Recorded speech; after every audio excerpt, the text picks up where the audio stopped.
বন্ধুরা, আসলে তোমাদের সবাইকে স্বাগত। বন্ধুরা, আমরা চলে এসেছি বিভিন্ন জায়গা থেকে ঘুরে, দ্বারকা বিভিন্ন জায়গা থেকে ঘুরে এখন নাগেশ্বর মন্দির দর্শন করে এখন এসেছি সোমনাথ মন্দির দর্শন করতে। সকালবেলা সবাই স্নান সোমনাথ মন্দিরে চলে যাব। ওখানে আমরা সারাদিন কি কি করি না করি, কি ঠাকুর দর্শন করি না করি, সেটা সবটা তোমাদের সাথে শেয়ার করব। ওখানে অবশ্য ক্যামেরা নিয়ে ঢুকতে দেয় না, তো যেটুকু পারবো আমি তোমাদের সাথে সেটা শেয়ার করব। তোমরা ভিডিওটা দেখতে থেকো। তাহলে চলো, এখন আমরা সোমনাথ মন্দির দর্শন করতে যাচ্ছি, ওখানে আমরা যাই। তাহলে চলো যাওয়া যাক।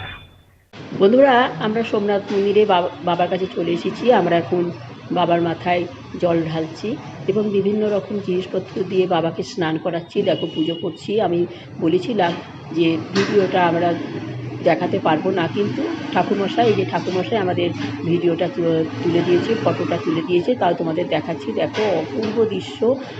একদম এইভাবে যে পুজো দিতে পারবো জীবনেও কোনো দিন ভাবিনি। একদম বাবাকে স্পর্শ করে, বাবাকে পুজো করে, বাবাকে বিভিন্ন রকম করে বাবাকে আমরা পুজো করেছি। যাই হোক, পুজো টুজো করে তারপরে আমরা ফিরে গেলাম গঙ্গেশ্বর মন্দিরে।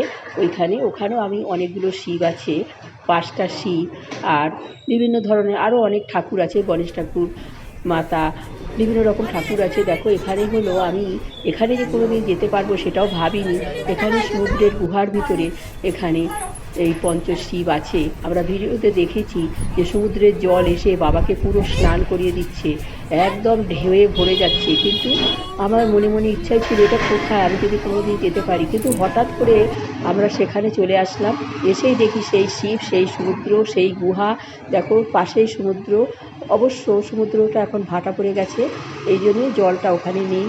এখানে গণেশজি আছে, পার্বতীজি আছে, বিভিন্ন আর কি মাতাজি বিভিন্ন আছে। আর এখানে বাবাও রয়েছেন। বাবাকে দেখো বারবার দেখাচ্ছি। আমরা যে যা পারছি পাশে বসে পড়ছি, সকলকে বাবাকে আমরা পুজো করছি, জল দিচ্ছি। আমাদের সাথে সব টিমে এগুলো এনারা সব গেছে। তো যাই হোক, আমরা দেখো এই গুহাটা, এই সমুদ্রের ধারে এই গুহার ভিতরে একদম বাবা। এটা হলো গঙ্গেশ্বর মন্দির। তো আরও আমাদের সাথে যারা গেছে তারাও পুজো করছে। তো যাই হোক, এখানে তোমাদের কাক দাঁড়িয়ে রয়েছে। তারপরে আমরা আরও বিভিন্ন মন্দিরে আমরা যাচ্ছি। দেখো, এখানে আমরা পুজো পাঠ সেরে আমরা এখন গঙ্গেশ্বর মন্দিরের থেকে আরও আমরা বিভিন্ন মন্দির দর্শন করব। শিব, পঞ্চশিব দেখো এত সুন্দর। এখানে একদম গুহার ভিতরে তোমাদের বললাম জল এসে বাবাকে পুরো স্নান করিয়ে দিয়ে একদম চলে যায়। জলের ঢেউ আমরা দেখেছি। পাশেই দেখো সমুদ্রটা। আর তোমাদের বললাম একদম ভাটা পড়ে গেছে, নয়তো কিন্তু এখানে জল থাকে।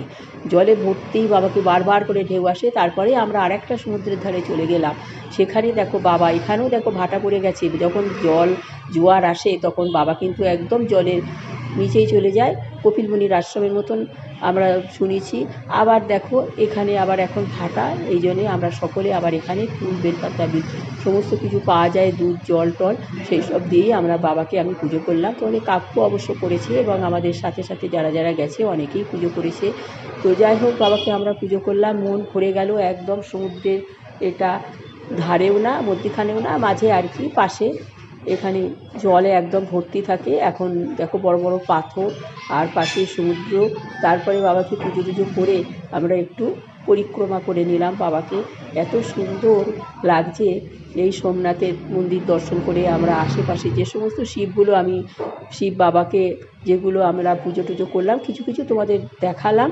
পরে আবার নাগেশ্বর মন্দিরেতেও আমরা কী করেছি না করেছি সেটা পরবর্তী ভিডিওতে আসবো। আজকে আমরা শুধু সোমনাথ এবং আশেপাশে যে যে মন্দির টন্দির আছে সেইগুলো তোমাদের সাথে শেয়ার করছি। তোমরা ভিডিওটা দেখতে থেকো। দেখো, অপূর্ব অপূর্ব দৃশ্য, সমুদ্রের ধার, একদম গুহার ভিতর থেকে আমরা আসছি ধীরে ধীরে। আর এখানে দেখো একদম বড় বড় পাথরে ভর্তি। পাথর না, এগুলো যে কী পাথর সেটা বলে বোঝানো যাবে না। তো যাই হোক, তারপরে আমরা এখানে চলে আসলাম বিশ্বনাথ মন্দিরে। এখানে বিশ্বনাথ মন্দির আছে, কাশীতেই যে শুধু আছে তা না, এখানেও আছে। এখানে সোমনাথ মন্দিরও আছে ছোট আর কি পাশে, এখানেও আমরা দর্শন করলাম। যাই হোক, তাহলে বন্ধুরা, তোমরা আমার এই শিব মন্দির বিষয়ের সাথে শেয়ার করলাম। তোমাদের যদি ভিডিওটা ভালো লেগে থাকে তোমাদের কাকিমাকে লাইক শেয়ার সাবস্ক্রাইব করে আমার চ্যানেলটার পাশে থেকো। আসি তাহলে, সবাই ভালো থেকো।